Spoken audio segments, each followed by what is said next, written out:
Hello friends, कैसे हैं आप सब लोग। बहुत बहुत स्वागत है आपका गुरुजी क्लासेस में। आज हम करने वाले हैं BA LLB 5 years integrated course में थ्योरी ऑफ डिमांड चैप्टर का पार्ट नंबर 2। इससे पहले की वीडियो में थ्योरी ऑफ डिमांड जो कि आपकी बुक के अंदर है, यूनिट 2 के अंदर है, इसका पार्ट 1 में इससे पहले वाली वीडियो में अपलोड कर चुका हूं। पार्ट 2 आने में थोड़ा डिले हो चुका क्योंकि इससे पहले आपकी सोशियोलॉजी की और हिस्ट्री की वीडियो इंग्लिश और हिंदी मीडियम की अपलोड हो चुकी है। अब इसके बाद आपकी पॉलिटिकल साइंस की अपलोड होगी इंग्लिश मीडियम, और आज पार्ट 2 यानी कि डिमांड चैप्टर आपका खत्म हो जाएगा। यूनिट 2 के अंदर जो टॉपिक है डिमांड वो आज खत्म हो जाएगा, और इसके बाद नया टॉपिक शुरू होगा, elasticity of demand, then supply, then elasticity of supply.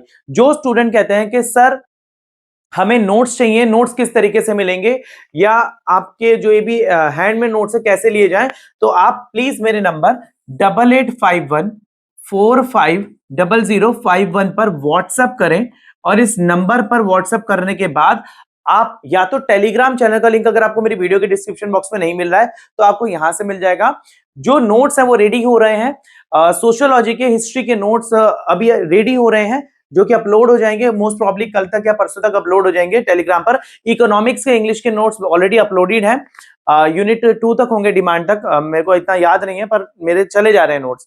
आप वहां से जाके एक बार प्लीज सर्च करके मुझे बता दीजिएगा कि कौन से अपलोड हो चुके हैं और कौन से रह गए हैं, कमेंट सेक्शन में मेरे को बताइएगा।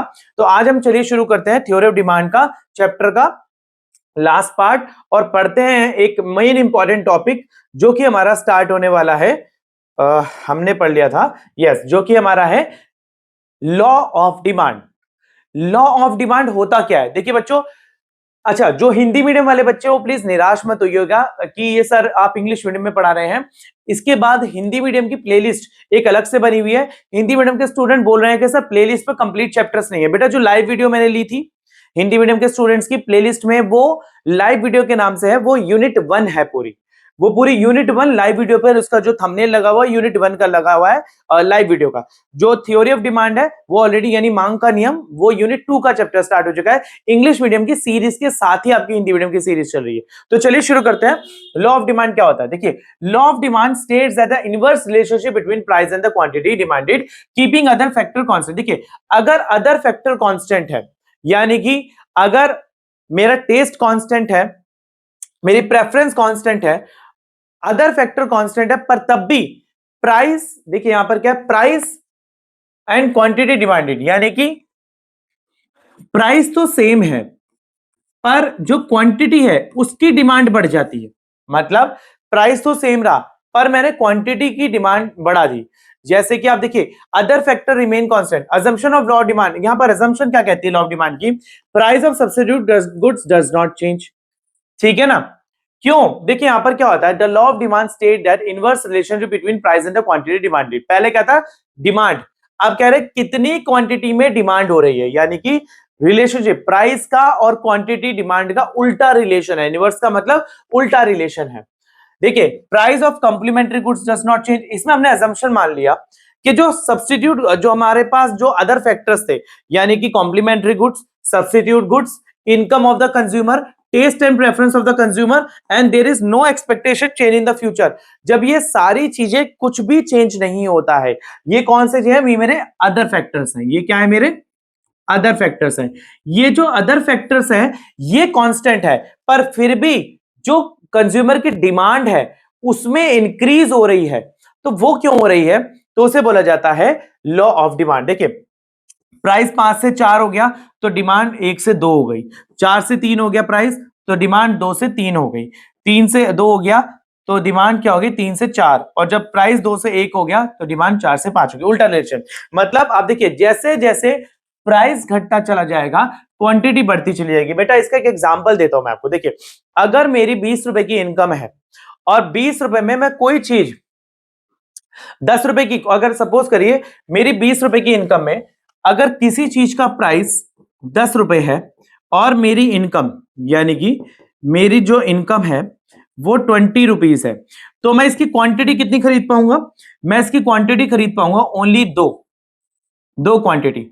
अब यहीं पर ही अगर मेरी इनकम नहीं बढ़ती, अदर फैक्टर रिमेन, ये क्या है, मेरी इनकम, अदर फैक्टर, मेरी इनकम नहीं बढ़ती बट प्राइस इसका घट जाता है, प्राइस 10 से घटकर 5 रुपए हो जाता है। ठीक है, तो अब मैं क्या करूंगा, अब मैं इसी की जगह पर इतनी ही इनकम में क्या करूंगा, 4 क्वांटिटी खरीदूंगा, क्योंकि भैया प्राइस घट गया तो क्वांटिटी डिमांडेड बढ़ जाएगी और प्राइस जो है घट जाएगा। अब इसमें क्या देखो, यहां पर क्या हुआ, ये प्राइस ऑफ एक्स है। अब प्राइस ऑफ एक्स का मतलब कि प्राइस ऑफ वाई तो कांस्टेंट है, प्राइस ऑफ वाई तो कांस्टेंट है। तो प्राइस ऑफ वाई अगर कांस्टेंट है, मतलब दूसरी सब्स्टिट्यूट गुड का प्राइस कांस्टेंट है, कॉम्प्लीमेंट्री गुड का प्राइस कांस्टेंट है, मेरी इनकम भी उतनी ही है, मेरा टेस्ट भी वही है, तो क्वांटिटी क्यों बढ़ाई मैंने खरीदने की, क्योंकि प्राइस घट गया। और प्राइस का क्वांटिटी डिमांडेड के साथ उल्टा रिलेशन है, यानी कि इनवर्स। देखिए यहां पर इसकी बनी हुई है कर्व, आप देख सकते हैं बेटा जी, ये कर्व है यहां पर, ये प्राइस अगर इसको मैं दिखाऊं यहां पर इस तरीके से, तो ये क्वांटिटी डिमांडेड आ गई और ये प्राइस यूनिट आ गया। प्राइस कितना हो रहा है, घट रहा है। एक पर मेरी डिमांड हो जाएगी 5, 2 पर मेरी डिमांड है 4, 3 पर मेरी डिमांड है 3, 4 पर मेरी डिमांड है 2 और 5 में मेरी डिमांड है 1। देखिए इस तरीके से आपकी कर्व बनेगी। तो ये सिंपल कर्व है। तो यहां पर लॉ ऑफ डिमांड क्या कहता है कि अगर प्राइस किसी चीज का घट रहा है तो क्वांटिटी जो है डिमांड वो भी घट जाएगी, ओ सॉरी बढ़ जाएगी, क्वांटिटी डिमांड हमारी बढ़ जाएगी। चलिए आगे चलते हैं। इसके बाद आता है important facts about the law of demand. Law of demand से रिलेटेड इंपॉर्टेंट फैक्ट्स क्या होते हैं बेटा जी, वो पढ़ेंगे बच्चे। इनवर्स रिलेशनशिप, देखिए it states the inverse relation between the price and the quantity demanded, यानी प्राइस और क्वांटिटी डिमांड के उल्टे रिलेशन को दिखाता है। It affirms that an increase in price will tend to reduce the quantity demand. देखो अगर प्राइस बढ़ेगा तो मैं क्वांटिटी क्या कर दूंगा, किसी चीज की खरीदने की कम कर दूंगा। यानी कि अगर किसी चीज का प्राइस अभी फिलहाल 10 है और उसका प्राइस 20 हो जाए, तो मैं जहां क्वांटिटी 2 खरीदा था 20 रुपए की इनकम है, अब मैं उसकी क्वांटिटी सिर्फ 1 ही खरीदूंगा। इसके बाद क्वालिटेटिव नॉट क्वांटिटेटिव, देखो यहां पर इसका क्या मतलब होता है, qualitative not quantitative. It makes a qualitative statement only if indicates the direction to change in the amount demanded, it does not indicate the magnitude of change. देखो ये बता रहा है कि अगर किसी चीज का प्राइस घट बढ़ रहा है तो मैं उसकी क्वालिटी को डिटरमाइन करता हूं, क्वालिटी को, कि हाँ भैया अगर प्राइस ज्यादा है तो बहुत अच्छी होगी, प्राइस कम है तो बेकार होगी, तो मैं इसके क्वांटिटी पे डिटरमाइन, देखो नॉट क्वांटिटेटिव मतलब क्वालिटेटिव है। इसके बाद नो प्रोपोर्शनल रिलेशनशिप, बराबर रिलेशन, प्रोपोर्शनल का मतलब होता है इक्वल, कोई इक्वल रिलेशनशिप नहीं है। नो प्रोपोर्शनल रिलेशनशिप का मतलब कोई equal relationship, it does not establish any proportional relationship between change in the price and change in the demand. देखो ये कभी भी ये नहीं बताता यहां पर कि प्राइस में अगर 50 रुपए का चेंज आ रहा है तो डिमांड की में भी 50 की क्वांटिटी का चेंज आएगा। नो ये कभी भी हमें नहीं बताता, तो कोई प्रोपोर्शनल चेंज नहीं है। If the price rise by 10%, quantity demand में फॉल बाय एनी प्रोपोर्शन। अगर प्राइस 10% से बढ़ रहा है तो जो क्वांटिटी डिमांडेड है वो किसी भी रेशो से गिर सकती है, जरूरी नहीं है कि वो भी 10% से गिरेगी, वो किसी भी रेशो से गिर सकती है। वन साइडेड है, व्हाट डज इट मीन, मतलब law of demand is one sided as it only explain the effect of change in price and quantity demanded. देखो ये एक वन साइडेड है, ये सिर्फ effect of change in price दिखाता है, यानी कि प्राइस में कितना चेंज हो रहा है और क्वांटिटी डिमांडेड में कितना चेंज हो रहा है, ये सिर्फ वन साइडेड है।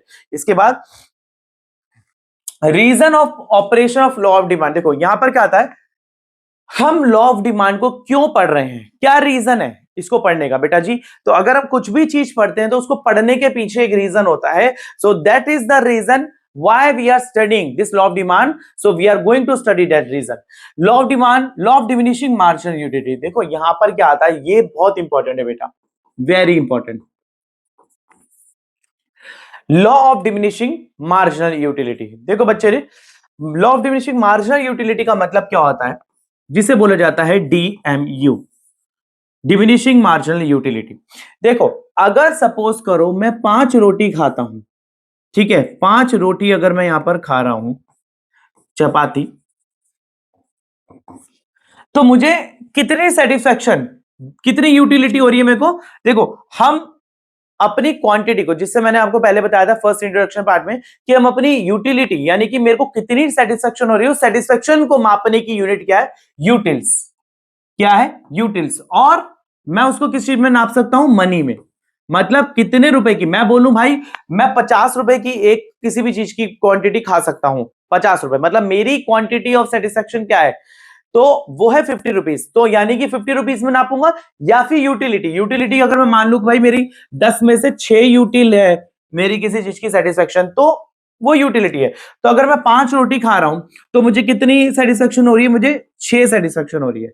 अगर मैं, आप सपोज करो ऐसे नहीं लेते, इसको ऐसे लेते, देखो अगर मैं एक रोटी खा रहा हूं तो मुझे कितनी सेटिस्फेक्शन मिल रही है, 10 यूटिल्स मेरे को सेटिस्फेक्शन मिल रही है। अगर मैं यही 2 रोटी खा रहा हूं तो थोड़ा मेरे को कम मजा आएगा, यार ठीक है एक रोटी में ज्यादा भूख लगी, थोड़ी दूसरे में थोड़ी कम लग रही है, तो मेरे को कितनी यूटिलिटी मिलेगी, 8 यूटिल्स। अगर मैं 3 रोटी खा रहा हूं तो मेरे को मिलेगी 6 यूटिल। ठीक है, अगर मैं 4 रोटी खा रहा हूं तो मेरी देखो जो मेरी 6 यूटिल से 4 हो गई। तो मतलब धीरे धीरे धीरे धीरे मेरी जो सेटिस्फेक्शन लेवल है वो गिरे जा रहा है, मतलब धीरे धीरे धीरे धीरे मेरा सेटिस्फेक्शन लेवल गिरता जा रहा है, जिसकी वजह से जब यहां पर क्या होता है, देखो जैसे जैसे सेटिस्फेक्शन लेवल गिरना शुरू हो जाता है तो उसे बोलते हैं कि यहां पर DMU अप्लाई हो गया, यानी कि डिमिनिशिंग मार्जिनल यूटिलिटी।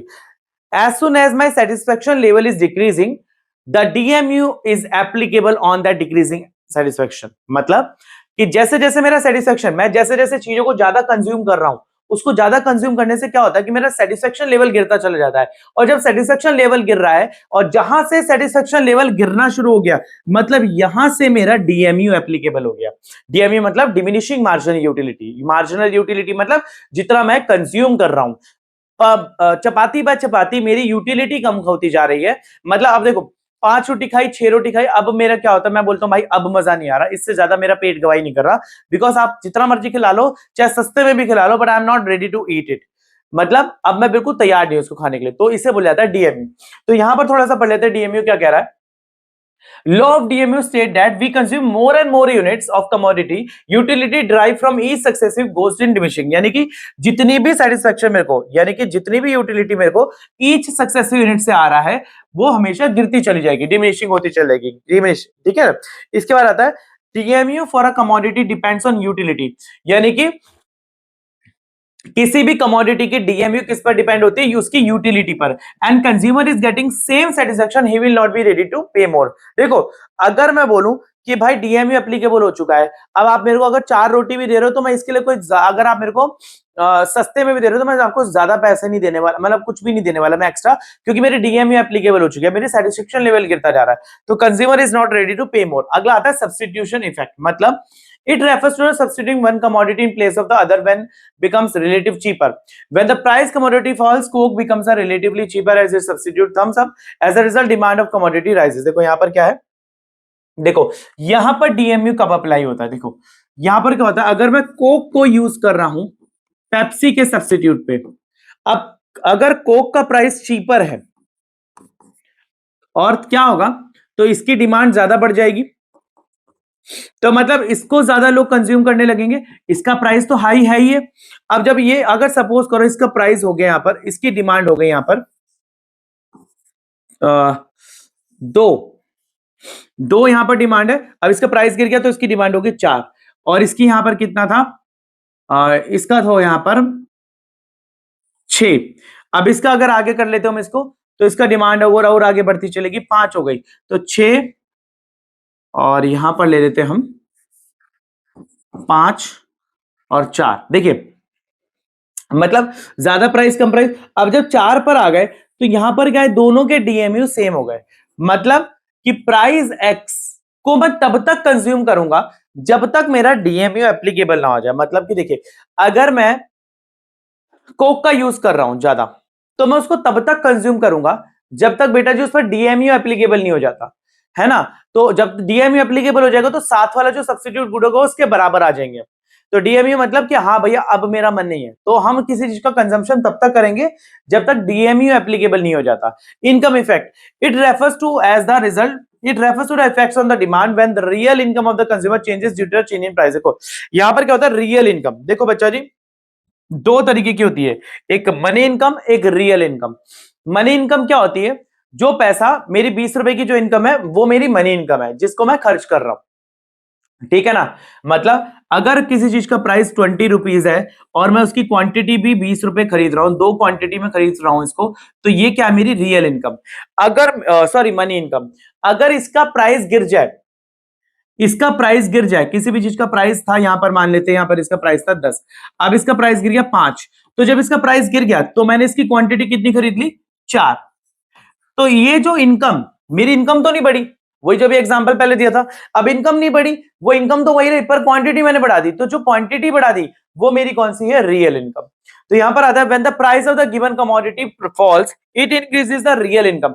जब प्राइस गिर रहा है तो मेरी रियल इनकम बढ़ जाएगी। रियल इनकम मतलब जहां मेरी परचेसिंग पावर सिर्फ 2 यूनिट की खरीदने की थी, अब वो मेरी 4 यूनिट की खरीदने की पावर है। तो इसके बाद आता है as a result the consumer can produce more of the given commodity when the same money income. मतलब अब क्या है कि मैं ज्यादा कमोडिटी खरीद सकता हूं सेम मनी इनकम के ऊपर। नेक्स्ट पढ़ते हैं।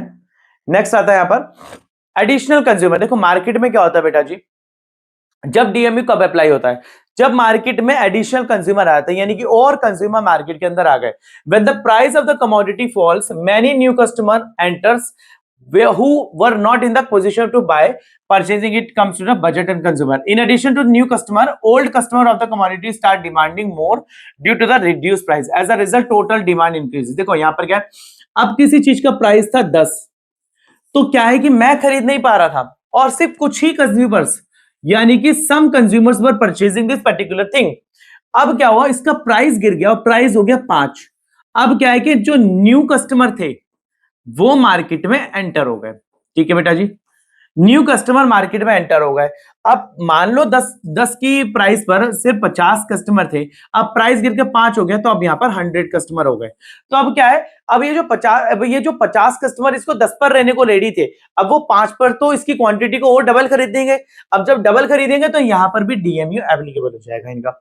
इसके बाद आता है डिफरेंट यूजेस। अब देखो क्या है, अब पहले अगर चीनी सस्ती थी, चीनी महंगी थी, तो मैं सिर्फ एक ही अगर मेरा हलवाई की दुकान है तो मैं कुछ ही तरीके की मिठाइयां बना पाता था। अब अगर चीनी सस्ती हो गई है तो मैं क्या करूंगा, ज्यादा महंगी और तरीके की मिठाइयां भी बनाऊंगा, जिससे कि मैं ज्यादा महंगी रेट पर बेच सकूं उनको और ज्यादा प्रॉफिट कमा सकूं। तो इससे क्या है कि अब क्या है कि उस पर्टिकुलर चीज का डिफरेंट यूज कर सकता हूं because of the decreasing of price. जैसे जैसे प्राइस गिर रहा है मैं उसका और जगह पर भी यूज कर सकता हूं। तो यहां पर बोला जाता है कि different uses of the commodity, like some commodities like milk, electricity etcetera have the different uses. When the price of the such commodity increases it use gets restricted. देखो इसका अगर प्राइस बढ़ता है तो हम कुछ चीजें मार्केट में बेचनी बंद कर देते हैं, जब घटता है तो कुछ चीजें मार्केट में बेचनी शुरू कर देते हैं। इसके बाद exceptions of law of demand. देखो यहां पर कुछ एक्सेप्शन होती है कि जहां पर लॉ ऑफ डिमांड एप्लीकेबल नहीं होता है, वो कौन कौन सी चीजें हैं, तो उस चीज को पढ़ लेते हैं कि लॉ ऑफ डिमांड एप्लीकेबल कहां कहां पर नहीं होता है। तो लॉ ऑफ डिमांड एप्लीकेबल नहीं होता है गिफिन गुड्स पर। बेटा गिफिन गुड्स कौन से होता है, देखो these are some special kinds of inferior goods on which consumers spend a large parts of income.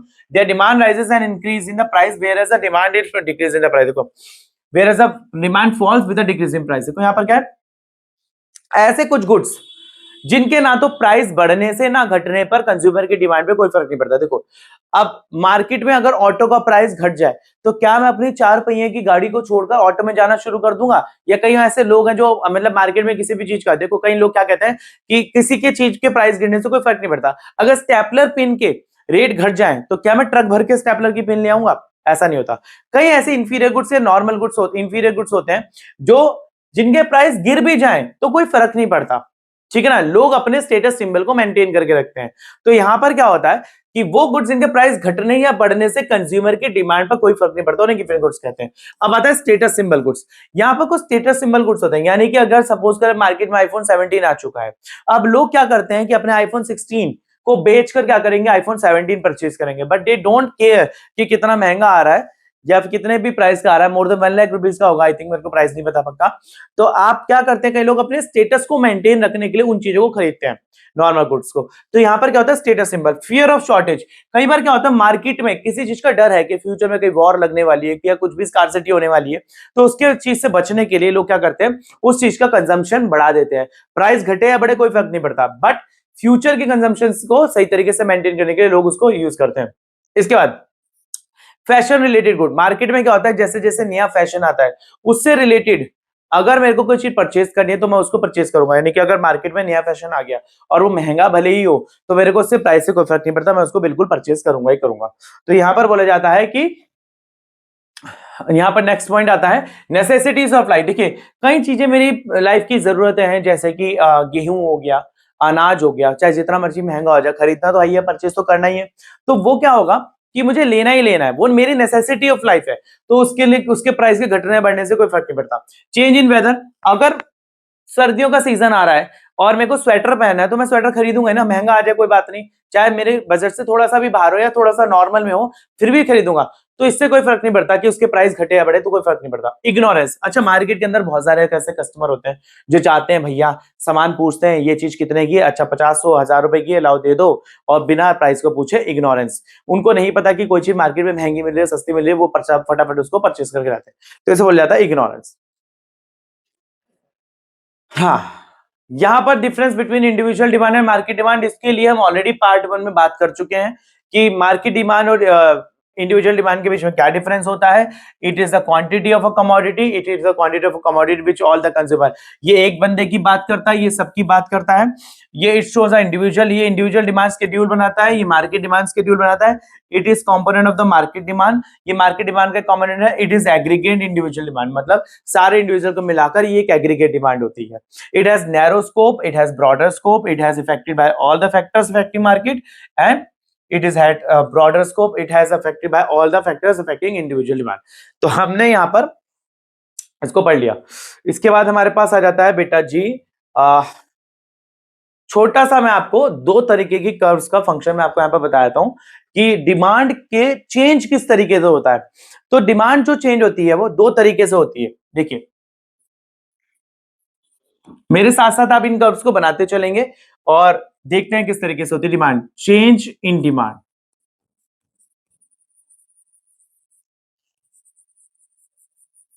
बेटा जी change in demand, change in demand दो तरीके से होती है, due to change in price and due to change in other due to change other factor. किस तरीके से होगी?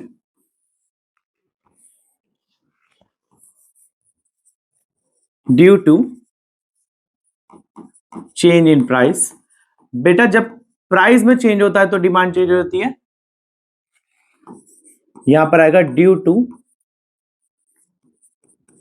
Change in other factor, due to change in price and due to change in further factor. अच्छा अब क्या होगा अगर due to change in price होगा तो इसमें क्या होगा? चेंज इन क्वांटिटी डिमांडेड, इसमें होगा बेटा जी change in quantity, change in quantity demanded, और इसमें क्या होगा? चेंज इन डिमांड होगा।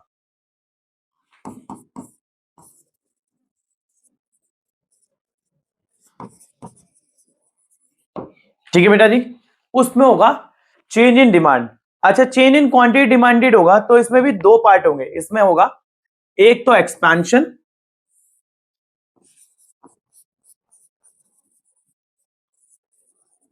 और एक होगा कॉन्ट्रैक्शन। ठीक है बेटा, एक होगा एक्सपेंशन और एक होगा कॉन्ट्रैक्शन। अगर एक्सपेंशन होगा तो क्या होगा? अगर एक्सपेंशन है तो यहां पर होगा मूवमेंट, तो यहां पर डिमांड कर्व में होगा मूवमेंट। अच्छा उसमें क्या होगा?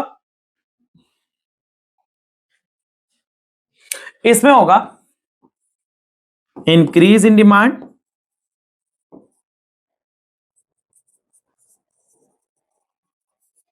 और डिक्रीज इन डिमांड। इंक्रीज और डिक्रीज इन डिमांड हो रहा है तो यहां पर क्या होगा? डिमांड कर्व में शिफ्ट। क्या होगा बेटा जी? यहां पर होगा शिफ्ट।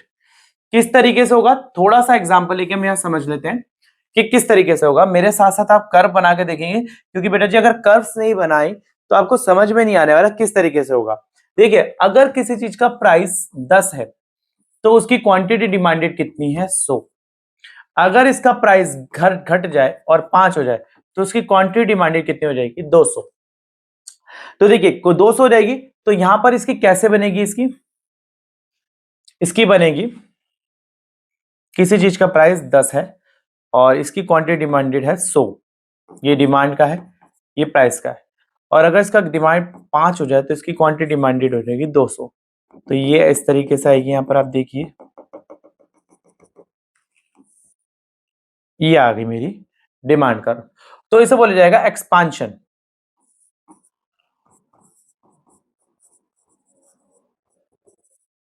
एक्सपांशन, ठीक है बेटा जी। अगर इसी में अगर मैं कॉन्ट्रैक्शन बताऊं तो उसमें भी रहेगा आपका क्वांटिटी डिमांडेड, कॉन्ट्रैक्शन रहेगा। अगर किसी चीज का प्राइस 5 है तो उसकी क्वांटिटी डिमांडेड कितनी है, 200। उसका प्राइस बढ़कर 10 हो जाए, 5 से 10 हो जाए, तो उसकी क्वांटिटी डिमांडेड कितनी हो जाएगी, 100। तो इसमें आपकी डिमांड कर्व कैसी बनेगी, देखिए प्राइस कितना था, 5 और 10, और डिमांड 5 और 10 और डिमांड आ गया। अब देखिए 100 200, देखिए पहले 5 पर कितना था, यहां पर 200, फिर उसके बाद कितनी हो गई यहां पर 100, क्योंकि प्राइस बढ़ गया, यहां पर प्राइस घट गया था। तो मेरी डिमांड कर्व कैसी बनेगी, कॉन्ट्रैक्शन, मतलब कि नीचे से ऊपर की ओर जा रही है, इसे बोल जाएगा कॉन्ट्रैक्शन। ये इस तरीके से बन जाएगी, ठीक है बेटा जी। अब यहां पर आता है change in demand due to change in demand other than factor. यहां पर आएगा change in due to change in demand other factor, मतलब कि अदर फैक्टर्स में अगर यहां पर किसी चीज का प्राइस 10 है क्वांटिटी डिमांड, तो उसकी क्वांटिटी डिमांडेड, अगर प्राइस 10 है उसकी क्वांटिटी डिमांडेड 100 है, और प्राइस अगर 10 ही रहता है तो 200 हो जाएगी। तो इसकी डिमांड कर्व ऐसे बनेगी, ये प्राइस आ गया, डिमांड आ गया, और यहां पर प्राइस 10 है और यहां पर 100 है, यहां पर 200 है, तो यहां पर रहा कर्व, और ये आपका बढ़ जाएगा, इधर हो जाएगा। तो बेटा जी एक कर्व एरी, एक कर्व एरी, यहां से आपकी इसे बोला जाएगा increase, increase, increase in demand curve. अब डिक्रीज इन डिमांड कब में पढ़ेंगे, अगर किसी चीज का प्राइस 10 है और डिमांड उसकी 200 से 100 हो जाती है। देखिए यहां पर क्या है, यहां पर 100 से 200 डिमांड हो रही थी, अब 200 से 100, किसी चीज का प्राइस 10 है और क्वांटिटी डिमांड उसकी कितनी है, पहले 200 फिर हो गई 100, तो इसकी डिमांड कर्व ऐसे बनती है, ये प्राइस है, ये डिमांड है, प्राइस उसका 10 ही है, और यहां पर 100 और यहां पर 200। अच्छा प्राइस 10 पर कितना है, पहले 200, फिर हो जाता है यहां पर 100, तो यहां पर प्राइस जो है उसका, यहां पर जो डिमांड है उसकी डिक्रीज हो गई, ठीक है बेटा जी। तो इस तरीके से आपका 4 तरीके से हमने बनाकर देखा यहां पर चेंज इन डिमांड। देखिए चेंज इन डिमांड क्या होता है, अगर due to change in price, या तो प्राइस के अंदर चेंज होगा, या फिर due to change in other factor, जी, या फिर अदर फैक्टर में चेंज होगा। मतलब अगर प्राइस में चेंज होगा तो क्या होगा, चेंज इन क्वांटिटी डिमांडेड होगा, अगर अदर फैक्टर में होगा तो चेंज इन डिमांड होगा। इसमें क्या होता है, डिमांड कर्व में मूवमेंट होती है, मतलब ऊपर से नीचे, एक ऊपर से नीचे जा रही है तो एक्सपेंशन होगा, और नीचे से ऊपर जा रही है तो कॉन्ट्रैक्शन होगा। और इसमें क्या होगा, चेंज इन डिमांड है तो इसमें इंक्रीज इन डिमांड और डिक्रीज इन डिमांड होगा। इसमें अगर लेफ्ट से राइट वर्ड शिफ्ट हो रही है, इसे बोल जाएगा राइट वर्ड शिफ्ट,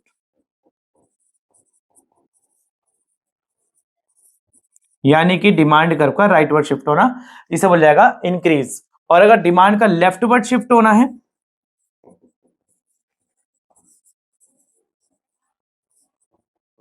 तो इसे बोला जाएगा डिक्रीज, ठीक है बेटा जी। यहां पर आपका बेटा डिमांड का जो पार्ट है वो यूनिट 2 का डिमांड का पार्ट आपका खत्म हो चुका है। अब हम इसके बाद आपका स्टार्ट करेंगे इलास्टिसिटी ऑफ डिमांड, जो कि यूनिट 2 का ही पार्ट है। बच्चे आप कह रहे हो कि सर किस तरीके से पढ़ा रहे हो, चैप्टर वाइज पढ़ा रहे हो, बेटा मैं आपकी यूनिट्स उठा रहा हूं, यूनिट के अंदर जो टॉपिक्स हैं उन टॉपिक्स को उठा रहा हूं और उन टॉपिक्स को एक्सप्लेन कर रहा हूं। आपका सबसे पहले इंट्रोडक्शन खत्म हो गया, अब डिमांड खत्म हो गया, अब इसके बाद जो नेक्स्ट टॉपिक है वो इलास्टिसिटी ऑफ डिमांड है यूनिट 2 का, फिर सप्लाई, फिर इलास्टिसिटी ऑफ सप्लाई, फिर आपके 4 टॉपिक्स खत्म हो जाएंगे। और अगर आपने अब तक मेरा चैनल सब्सक्राइब नहीं करा तो प्लीज कर लीजिए, लाइक नहीं करा तो वीडियो को लाइक कर दीजिए और अपने फ्रेंड्स में फैला दीजिए। पेपर आने वाले हैं, मैं इतनी मेहनत कर रहा हूं, रात को भी आपको पढ़ा रहा हूं। देखिए 11:50 हो रहे हैं, मेरा संडे में भी मैं आपकी क्लास ले रहा हूं। संडे है, I try to shoot the video mostly on the Sundays, क्योंकि संडे मेरा ऑफ होता है, थोड़ी क्लासेस का बर्डन कम रहता है, क्लासेस होती है मेरी, ऑफलाइन क्लासेस चलती हैं, पर फिर भी बना रहा हूं आपके लिए वीडियो। बच्चे प्लीज पढ़ लीजिए ध्यान से, दिसंबर में एग्जाम्स हैं, बैक लग गई तो बहुत दिक्कत होगी। कई बच्चे मेरे पूछते हैं कि सर पढ़े कैसे, समझ नहीं आ रहा, कहां से पढ़े। बेटा मेरी पूरी प्लेलिस्ट को थोरोली देख लो, उससे नोट्स बना लो, मेरे टेलीग्राम चैनल को फ्री में ज्वाइन कर वहां से फ्री में नोट्स को डाउनलोड कर लो, हैंडमेड नोट्स है, आपके लिए फायदा मिलेगा, उसको पढ़ के चले जाओ, एक बार करके देखो। आप फर्स्ट ईयर में बढ़िया मार्क्स से ना पास हो तो कहना सेकंड ईयर में आप यहीं पर ही आओ, सेकंड सेमेस्टर में। मिलते हैं अगली वीडियो में, तब तक के लिए धन्यवाद।